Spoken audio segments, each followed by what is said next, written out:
Christopher n'umufana kuva kera kuva kuri iri joro wari bari indirimbo ze zose za mbere ça fait longtemps kabisa ndibuka noneho sinzi ukuntu nari yishize mu kera 2010 kangahe 12 niba sinzi ukuntu nari imagine ko Christopher ari uw'imuhanga so uko indirimbo yasohoga numvaga ko ntumbaza impamvu indirimbo ze zose numvaga ko ari uw'imuhanga ntumbaza uko byanjemo so ndumufana wawe ça fait longtemps kabisa ariko muri iyi minsi indirimbo urumva izina ryawe rya Muneza I have my friend umutipe noneho isize mpamvu abatipe ba Muneza bose bari ababogare so hari umutipe inshuti yanjye bita Muneza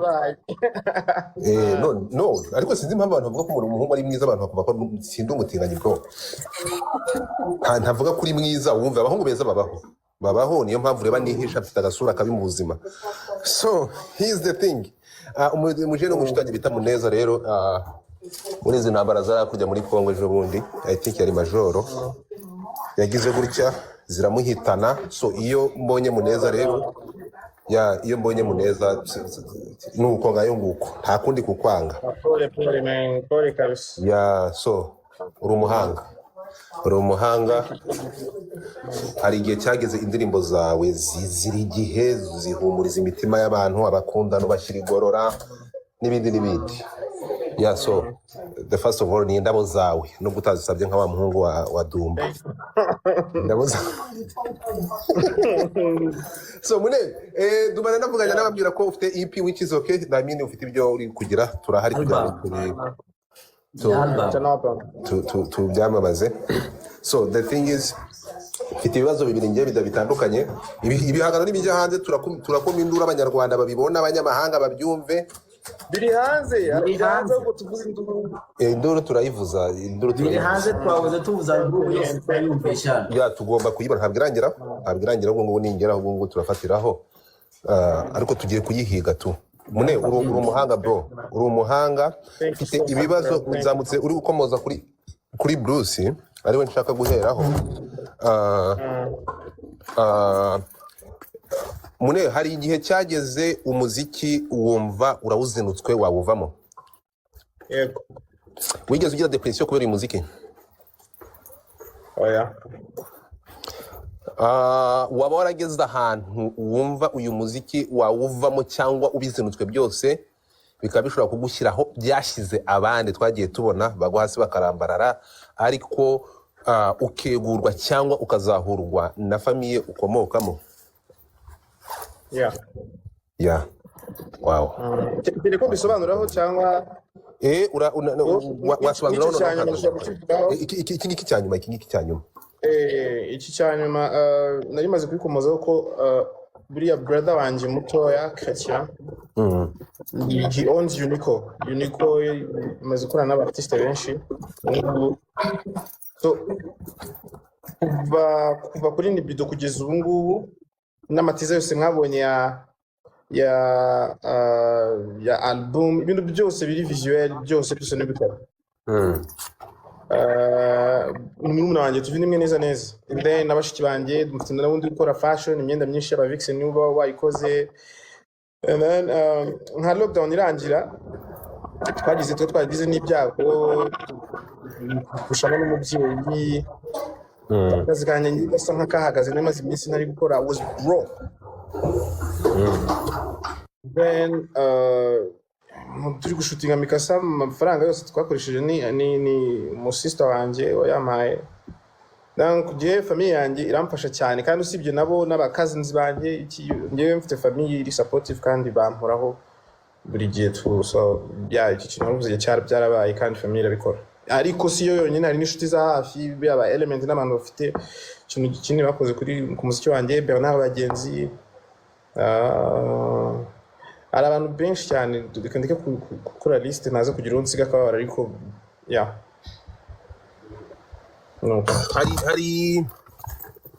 hari umwe mu bahanzi bacu cyangwa muri abahanzi bari bakomeje wagerageje cyangwa wabigizemo uruhare mu kongera kuza ntabwo mvuga ko wari waguye completely ahubwo wagerageje kongera kuza kugufata akaboko kugira ngo wongere kuza muri comeback sinza kubyita comeback ko ntabwo Christopher wigeze singiye gukoresha ntabwo ngiye gukoresha ngo kutuvamo ntabwo wigeze uturekura completely bugende burundu. ahubwo reka Christopher byivugire Uretse gato ariko se arabivuga gute ko ngiye mfite abantu kwerekeza wakwanganya nk'abantu kibazo cyanye tumba. reka nyibaze mu buryo nshaka nanjye Christopher nari nshoje kuko mfite amakuru yuko Christophe impamvu ndi kubaza gutya Christopher ahantu dumba ndashaka kuza kugira ngo n'abagukurikiye n'uyu mutumirwa tuzanira nagushimira by the way babyumve amakuru yangezeho Christopher ahantu yageze music acika intege completely ariko ntibyamugendekera nkuko byagendekeye abandi. Amakuru mfite nuko yabifashijwemo first of all yabifashijwemo nuko ari umusore uva mu muryango ufite ndangagaciro. Ibyo ngibyo bituma atisanga muri ibyo ngibyo kubera umuryango. Icyo ni kimwe. Ikindi cya kabiri abajene baramwegera ubwo araza kumbwira amazina yabo baramwegera dumba bamusanga ntungo yaratwinyamirambo basa nkaho barwana nawe kumubwira ko atagomba kugwa. Hanyuma Christopher arongera araguruka abahunguye.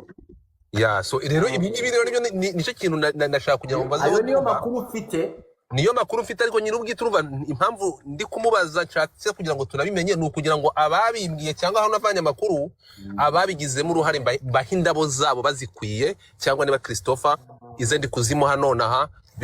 iki kintu dumba sinzi niba rukizi ariko kumva ko Christopher yaguye aho kugira ngo yihebe iyo depression mukubite de disappointed abantu bamu disappointed muri uyu muziki bimukubite hasi ko twagiye tubona bagenzi be we ibyo ngibyo bitewe n'uburera afite n'indangagaciro ze bigatuma atsinda icyo kintu akongera guhagaruka akagaruka atarigeze yandavura. Amakuru ni menshi uzi ko yanjye bavuga ngo Kina Music yari yaramuzimije. Ibyo ntabwo nashatse kujyayo navuye naje nyuma yaho ibyiwe no kuva muri Kina Music naje nyuma naje hino cyane kuko ntabwo nashatse gusubira iyo hirya. Arabisobanura ko ari hano. Arabisobanura ariko ku makuru mfite nuko nzi ko bajya ko senda hishi ko nubundi iyo mvuze ngize ibanga iminota 2 minongera nkabyibagirwa bivugwa ko Christopher bivugwa ko wari waraguye completely byanze ariko umuntu bita Bruce Melody we na Element bikaba ngombwa ko aribo baje kugushaka baravuga ati ntabwo tukuri kura ngo ugwe hasi baraza indirimbo Bruce Melody akwandikira indirimbo akaza kugushaka bikagira naho wari warazinutswe uzijugunya hanze ukabyanga ariko end of the day bikarangira urugendo wongeye kurugara ko bikagenda uko. So nabo bantu babiri nashaka kuvugaho nibyo bagize uruhare mu kongera kuvuga ngo vayo ntabwo twemera kugwa hasi. Murakoze. Iki kibazo ni cyiza cyane. Hari umuntu umwe utavuze nawe bigizemo uruhare runini cyane actually babiri umuntu witwa Bagenzi Bernard byarabaye bro nzi ko babesha byarabaye man yambwiye ko byagenze yewe nyuma urumva twarwaje mama igihe kirekire mama wi diabetike nyuma yo kwitaba Imana kwa mama rero ariko urumva mu gihe cyo kuremba ariko umuntu kujya kureba mama wawe ubibona neza ko atazakira ubizi stages zose umuntu gusoma amakuru byageze ahantu nyine ubona ko nyine ari she was dying ubwo rero mva muri mood nazanya muri studio ngo biri no kunsakuriza. Indirimbo ya nyuma nakoze mama taramera nabi ni indirimbo nakoreye Lil G yitwa Like a Queen ariko Lil G yaje kunsaba collabo nyumvisha akaririmbo ke sinagakunda nambwira actually kugira ngo dukorane indirimbo birasaba ko ari ngiye uyandika nkayikora ngikinisho dikora na Mad Beats nuko nyuma rero bitangira kugenda mbere ukuntu nkora indi ndirimbo yitwa Breathe nafatiranya akamutu turi kwa Boba nyumvishije beat tutayikora nyuma rero biranga numva ntago nshaka gukora music. Umuntu yitwa Bruce rero akambwira ati man ugomba gusohora indirimbo ngo ntago nshaka gusohora indirimbo ngo ugomba kuyisohora. Icyo gihe afite Katerina ikiri nshyashya unfortunately nta ndirimbo twakoze ngibe successful ariko nyine icyo gihe ariko nyine n'umuntu nyine wabaga ari kuza hamwe bro ndashaka ngiye guhangana kandi niwe nshaka guhangana nawe nuko yakubwira Bruce nyine afite kunara aggressive ni ari kugusupportinga ari kuvuga ati ndashaka kugusupportinga kugira ngo turwane ambya bro ngiye kwirwana na kabisa na byo numva nshaka gufata nkabanza nkongera nka feelinga music kandi kuko icyo gihe narabananiye dukora indirimbo sinanazikunda bako numva byari bimeze nko kunsunika na Mad Beats bivaho na Bernard bishyiramo ingufu nyinshi cyane azambwira mbabara tugende tujye muri studio noneho rero atanga no gusoka utuntu kutu article tuvuga kuntu Christopher yazimye kuntu bitazasubirana n'ibiki ariko ngira kumva turi gusohoka nkumva nitubi nkumva nafata gitari nkumva nahimba ibintu nkumva abantu guhangana nabo nago bigoye tu harakarimbo kasohotse kabi cyane kandi kumuhanzi nashaka kuvugaho aragahipinga ndavuga kamera ntago ibintu byabigeze hano ndavuga mbwira Bernard ndamubwira ni I think no ndi tayari kujya muri studio ahita ajya kuvugana na Nopja kugira ngo element twone ntarahura nawe kuvugana na Nopja panga saduha aradufasha cyane abantu bari muri ha Christopher gift mukomeze muzimuhe ibi nibyo mba nshaka gift ziba zikuye abantu nk'abo element nyene ntarahura nawe ariko nyine Nopja turahura turaganira Nopja nawe arambwira ati niba ugiye kongera kujya muri studio urumva ariko byabaye viral abantu bose bari babizi ko nanze kujya muri studio hari ukuntu rero nigirira abafana cyane cyane b'abahanzi bahanzi rero bakaza amagara tuba bari kweri ushaka kuntu bigenda wapi me atari kuzi kuntu haba hahiye you no ariko nta mood so njya kwa element karaza agapiti gafite ibinyabupfura byinshi karaza yaducayinga indirimbo imwe Christopher buretse gatoya ngutuye element buno munsi icyo kinyabupfura urimo uravuga shwida element cyane inshuti yanjye nuko ahubwo okay eka turaza kubigeraho okay element arazana ibinyabupfura byinshi ariko ndabanza mubwira defongiye ngira muri studio ambwira bro sinyamva kunyurwa ibi kintu cyo kigomba kuba cyiza kandi cyane so ari cyiza cyane nibwo biba byaje kuri defa ariko ari cyiza gusa so nari kumbwira excellence bigomba kuza mu bintu ambwira ati nanjye niko nkora nyereka production y'ukuntu abantu bagiye akorana nabo ukuntu byagiye bigenda so kigiye dukora mikasa ariko no dukora mikasa Bernard afite ubwoba ari kumbwira ko ari kumbwira ati sasa rero comeback sharo kuba kubera indirimbo imwe cyangwa ebyiri cyangwa album ebyiri atari kubifite abantu n'ibiki arambwira ati actually kugira ngo ibintu binagende neza ukadomagara Mico the best so Mico the best ni mu bantu banditse kuri mikasa yeah so actually ikintu ngiye cyamfashije gukora comeback of course harimo kudaheranwa n'ibyo byose byari bimaze kuba mfite supporting system nayo iri supportive cyane ariko n'abantu ngiye nakozwe n'abantu yaba mu kuza kwanjye na comeback nakozwe n'abantu so abantu rero nyine bari baraterateranya aravuga bati ntago twabyemera ko ibintu bibatu nta nubwo bava muri music so urumva harimo Nopja harimo Bernard harimo Bruce harimo Element akaza muri n'abasore yakamo Medbeats hakamo Medi hakamo li Click na Medi bakuri inyuma Medi kabisa n'umuntu ansupporting akamwe bro bimeze bite akamwe no this just a feeling just give it time and see bose bari babiri inyuma kabisa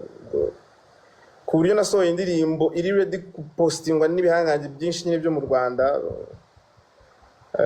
tangazamakuru naryo abantu benshi twabanye neza ariko nyine nago nabara abantu bose babigiye inyuma ariko it's a whole almost the whole industry ariko amazina mentioninze niyo ya mbere yabikoze wamenya amakuru watumenyera amakuru ya Medi ko ari inshuti yawe na Shafi ndabona uri kumwe nawe menya yayazanye amakuru ya Medi yatatangaje ndinde kuyavuga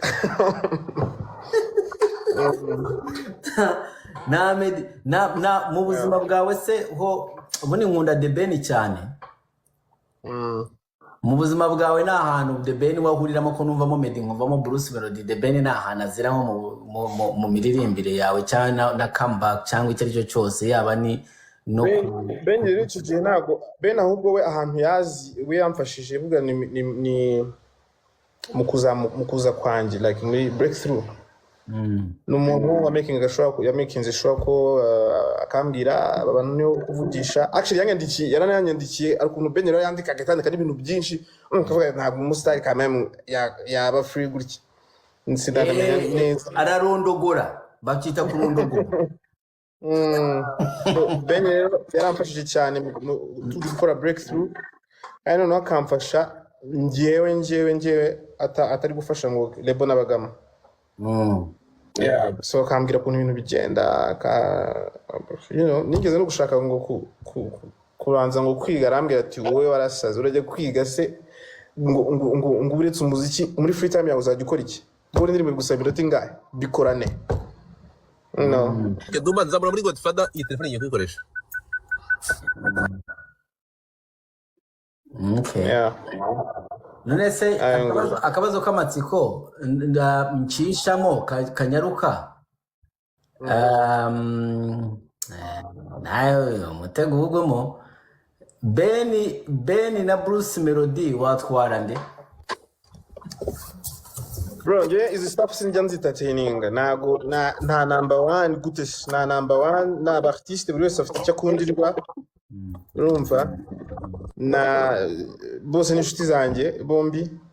number 1 gute man buri uzuko urabona ikadufata umwana X uzamutse ejo bundi ushobora gushaka ikintu arusha Christophe maze imyaka kumugana na Shafingo 60 ukakibona. So icyo kintu ntabwo nigeze nyitateninga ndabona narababwiye I don't think you should have done this kubera ko muri kwica amazina yanyu kandi n'ubundi bibazo gukora concert batabigize intambara n'ubundi ntago Bruce asanzwe yuza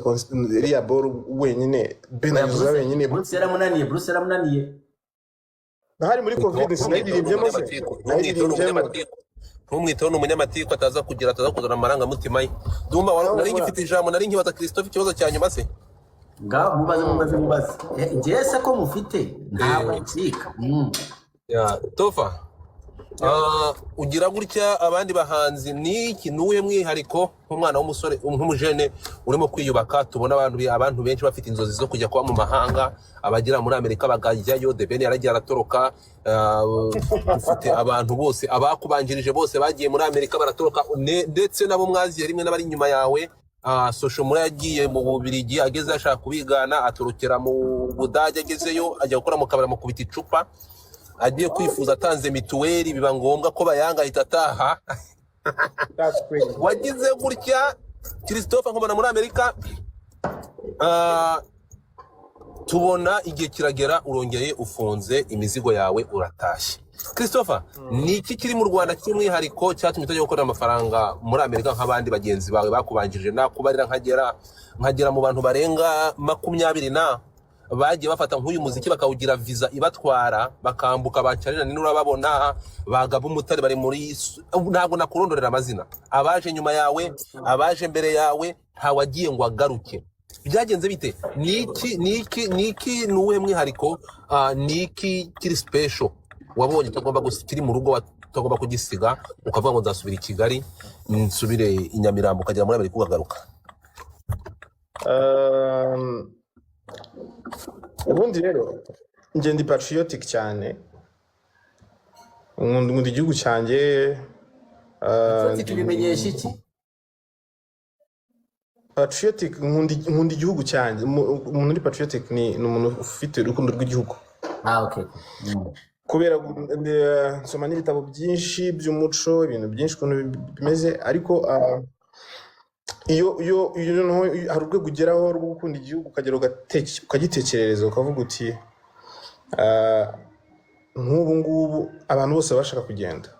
ubu ngubu abantu bose babonye visa mu gihugu hasigaramo nde